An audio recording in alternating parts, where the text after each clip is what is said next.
What's up everybody, it's KamTendo, and today I'm going to talk about my personal post-game launch for Pokémon Scarlet and Violet, as voted over on Twitter. If you guys want to influence the next video, make sure to follow me at twitter.com/KamTendo64, where I will put up a poll right after this video goes live. So as influenced by the next poll, you guys want to talk about post-game launch, which I am down for because I always wanted to dive into that, because post-games in Pokemon have not really been the same like they used to be. I mean, they sort of have. It's weird with Gen 8 and Gen 7. But before we dive into this, let's talk about our comment of the day. And our comment of the day goes to IgnoChomp99 that says, my favorite type is Dragon, so Fuecoco's final evolution being Draco would make me a fanboy because we never had an official Fire Dragon starter, and I really want to see that in Pokemon Scarlet and Violet. Nope, Mega Charizard X doesn't count as the first Fire Dragon starter, which I agree. I really think that they could change it up a bit and give us a Fire Dragon type, because Fuecoco is a Pepper Lizard, and I feel like while I don't see him being a Dragon type, I would really like them to switch things up a bit and give him a sort of a change. But I also know that if they do that, they'll have to give the other two starters something that are on even footing with Dragon types. But yeah, that's our comment of the day. Shout out to IgnoChomp99 for giving me their response. And if you guys want to find out what the next comment of the day is, our next question is, who is your favorite gym leader and why? And I'll get back to you guys on the next video with that comment of the day. So if you guys want to try to get featured in the next video, comment down below who your favorite gym leader is. So this is just going to be me rambling, and of course some of you guys are here for my rambles because I see that you guys like the Evil Team video and that did pretty good, so I guess the rambles work, and I really appreciate that you guys come here for the discussion, because that's what I want to do. I want to ignite discussions with you guys. So post game in Pokemon, right? Let's go back, because this hasn't been a problem with the 2D games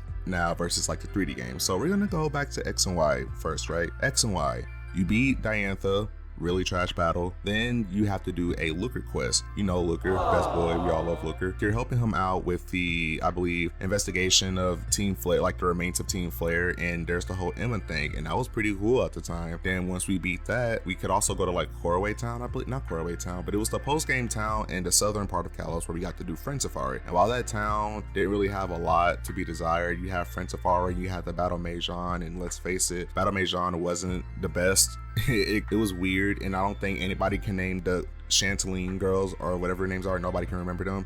And that was pretty much it for X and Y's post game, right? We do the Looker quest, we do the Battle Majon stuff, we do Friend Safari, Shiny Hunt there, do Poke Radar. That was cool for a bit. Like compared to Black and White and Black and White 2, X and Y kind of lacked a proper post game because everything felt incomplete. That entire game felt incomplete, but the post game specifically, it felt like we were missing the stuff we can do. I mean, we had chain fishing and we did have Poke Radar, so if you're a Shiny Hunter, there was something there for you. That was pretty cool. And you also had Zygarde and the birds and Mewtwo. And while I wish X and Y had its own unique set of legendaries besides the main trio, we had that, and for that time it was really cool seeing, you know, Mewtwo and the birds in 3D in a mainline Pokemon game that wasn't like a spin-off or anything like that. It was really cool seeing them like that.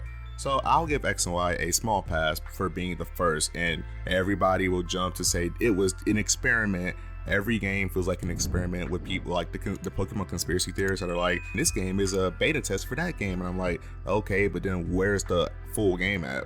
Where's like the final game that isn't a beta test? But that's a topic for a different time. Let's move on to Oras. Oras was a really unique thing because we got the Delta episode. That was cool. We got lore dumped on us that we're on multiverse theory and stuff like that. That was really cool. And then we got the Hoopa rings, and that was pretty neat. You find all the legendaries, some are version exclusive, but you can get some of the legendaries. Chain fishing was back. You could Shiny Hunt, Poke Radar was back. Then we had the Dex Nav method. Like X and Y and Oras, while the post games weren't like lacking, they kind of still lacked a bit. Like Oras started this trend, right? Oras started this trend of you being able to catch all of the legendaries, if not most of them, in the third version / DLC, whatever, of that game. Oras started that trend, and that trend is pretty much most likely here to stay, unfortunately, and I really don't mind it. They made catching legendaries like Regigigas and the other Regis fun. Like they made the way to catch Regigigas like really complicated in Oras, and that was kind of fun. It kind of felt like a cool reference to the old playground rumors that we used to have back in the day when the internet wasn't really as big as it is now. So that was kind of fun, getting the Welmer and reading Braille and stuff like that. I love that. I love when they get creative with finding legendaries. So Oras, they mess with people about the Battle Frontier. People are still salty about that. I'm over it. It's been like what, we're almost 10 years now from Oras. It feels crazy to think about that, but like I'm over it. We're not gonna get a Battle Frontier ever again. I don't care anymore. But now we move on to Sun and Moon. Sun and Moon, we had another Looker quest for the post game.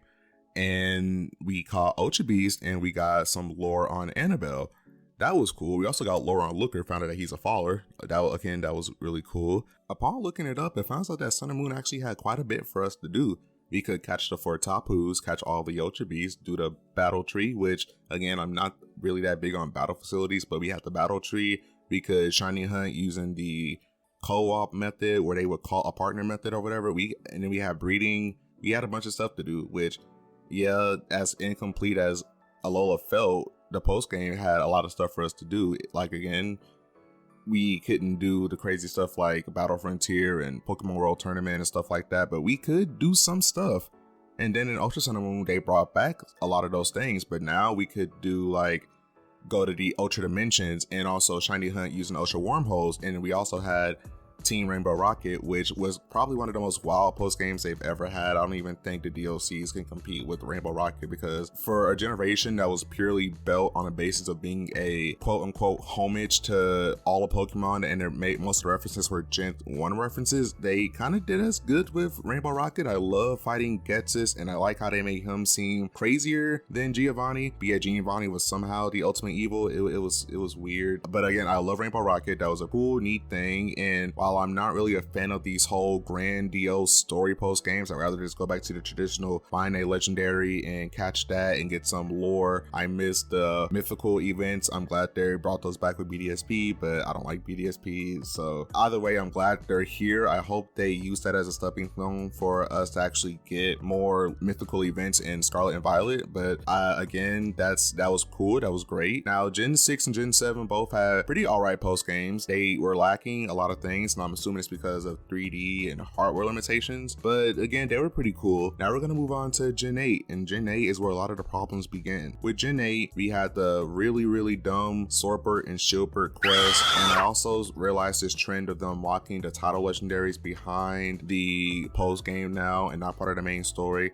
Like with Black and White 2, that was different because it was Kyurem's story, and of course it made sense that you got the other legendary in the post game to fuse with them. And then we move on to Ultra Sun and Moon. That was alright because it was Necrozma and that was his game. But in Sword and Shield, it was Zacian and Zamazenta's game, and you didn't get them until the post game, and that was because of some really dumb quest involving 2 royal celebrity guys that hated them because of their false history about their royal family being the heroes or whatever. It was really dumb. So you didn't get them into the post game. They started this trend with you not getting title legendaries into the post game. Then once you finish that, there's nothing left for you to do unless you like the battle tower. We didn't have a clear shiny hunting method unless you wanted to breed. We didn't have any unique secret areas to go to. Like the map for Galar was literally a straight path for you to take besides the wild area. There was nothing to do in the wild area. Once you've been there once, you've seen everything. There's no secret areas. There were no like secret caves, no secret forests, no hidden grottos, none of that. No old characters even returned in Sword and Shield. Sword and Shield felt so distant from the other games because in every other game, a previous character would show up for a reference. No Looker, none of that. No Looker quest, no Cynthia in the beach house, none of that. Nobody showed up at all. So Sword and Shield was super lacking, and they did that because of the DLC. The DLC comes in, we get the Owl of Armor and the Crown Tundra. And Owl of Armor and Crown Tundra felt like the post game that they purposely kept from you so you can buy it for $30, but you can do them at any point in the game. But you cannot sit there and go to the Crown Tundra and tell me that place felt like it was meant to be there. They introduced all of these legendaries. They introduced everything I wanted in a post game, but you have to pay $30 extra to get it. The full game of Sword and Shield is $90. Legends Arceus, if they added a DLC, now that would have been worth $90. Breath of the Wild, that DLC, that's worth $90. But Sword and Shield's post game, not worth $90. It felt like it should have been there to begin with. All of Armor felt like that optional location, like those optional caves, that optional jungle, all the Whale Lord, the 2 towers. That felt like that should have been the place, the optional place that you as a character, you should have been able to access that as soon as you beat Leon, as soon as you did the Sworpert and Shieldpert quest. You go to a train station, you see Clara or Avery, they're like, hey, you want to come to the Alpha? You should come to the Alpha Armor. You must be the new recruit. That felt like that should have been there. Crown Tundra, that felt like you should have been able to been there from the get-go. It's literally like south of your hometown on the map, and you telling me that we couldn't have access to that?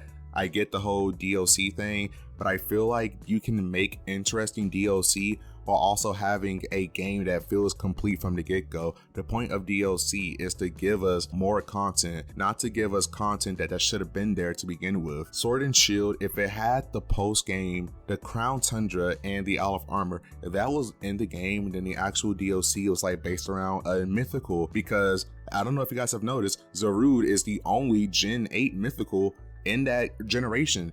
We haven't had a game with a solo mythical since Gen 2. Like, he is the only mythical in that game, and usually we have like 3 to 4 mythicals. Zarude is the only mythical in that generation, and it felt like there was meant to be somebody else, but there isn't. Honestly, I feel like the DLC should have been centered around a mythical Pokemon, and then we get access to all the old legendaries. Like, I really didn't mind the old legendaries being blocked behind DLC. I know they felt like they should have been to begin with, but I really didn't mind them. What I got upset with was the Galarian birds, the 2 new Regis, Calyrex, the 2 horse legendaries. Those should not have been DLCs. Those should have been there to begin with, because I love side legendaries. I know some people don't like them because we have like a lot, but I love side legendaries. I love listening to these cool themes like the Unova side legendary theme. I love listening to those themes. You're telling me that we were supposed to get that from the get-go and they decided, yo, let's just charge $30 for that? That's awful. That's ludicrous. Again, Gen 8 really lacked anything. And then BDSP was the exact same post game as the original. Legends Arceus, again, you kind of wrap up the story of Legends Arceus in a post game, which it's like Legends Arceus in itself is a new step for the franchise, so I'll excuse that like I did with X and Y. But Legends Arceus, you really don't complete the actual main story until you catch the legendary, and then you do the whole thing. But I'm not going to dive into spoilers because I know some people that watch me haven't finished Legends Arceus, so I'm not going to dive into that. But you really don't complete the story of Legends Arceus until you beat the main story. Then the post game is like the actual end of the story, and there's still stuff for you to do. Like, you can catch the other legendaries in Legends Arceus. So Legends Arceus again gave me that feeling of finding legendaries again in the post game and it being a shock. So I like that. That was cool. Plus, you can get Shaman and Darkrai still as optional mythical encounters. So again, Legends Arceus kind of did post games right. There was even a battle facility, and that was kind of a lot for a game where battling wasn't really the main focus. That was a really staple, like solid post game. Now for Generation 9, what I want them to do is I want us to have a completed dex. I want us to catch the main legendary as a part of the story and not a part of the post game where they're no longer relevant. I want us to have side legendaries and secret locations in this game that we probably won't, like, I know this is an open world game, but I want us to have places that we know we shouldn't be at. It can be optional, but we know that there's a payoff to being here. Like, there is a secret legendary Pokemon, there is a mythical, there's a strong trainer. Maybe we might find Red, maybe we might find Cynthia here. We walk into a cave and Cynthia's there saying she's here for research. Maybe we might see a secret, again, a secret boss. I want us to have more stuff to do in the post game and it feels complete. I don't want the Battle Frontier. Well, we can get it. I don't care. I won't say I don't want it, but I really just, I don't care for it as much as other people do because I'm not that big on competitive. Like, it's not really my cup of tea, but more power to the people that love it. I want us to have a facility that's not a battle tower. I want us to have like maybe the Battle Institute, bring that back. That seems doable. They can bring back the Battle Institute. They can bring like a battle subway. We might see they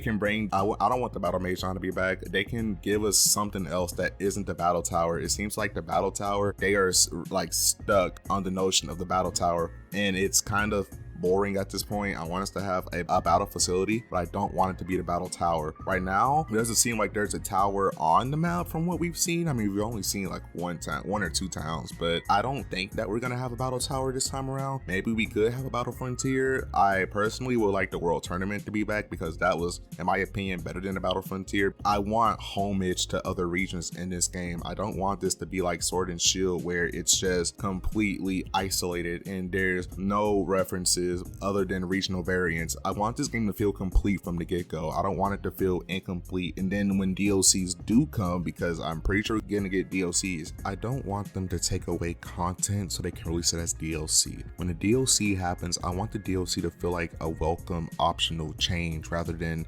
something that should have been there to begin with. And I think with that, that's pretty much it. If you guys want to see more content like this, make sure to like, sub, hit the notification bell, and don't forget our comment of the day, who is your favorite gym leader, and I will see you guys when I see you. This video is really long. I really hope I can edit it down to a decent amount, but it seems like it's gonna be a lengthy one. So I hope you guys enjoy hearing me ramble. I stuttered a lot during this video, but again, if you guys want to see more content like this, make sure to like, subscribe, sub, hit the notification bell, answer our comment of the day, and I will see you guys when I see you.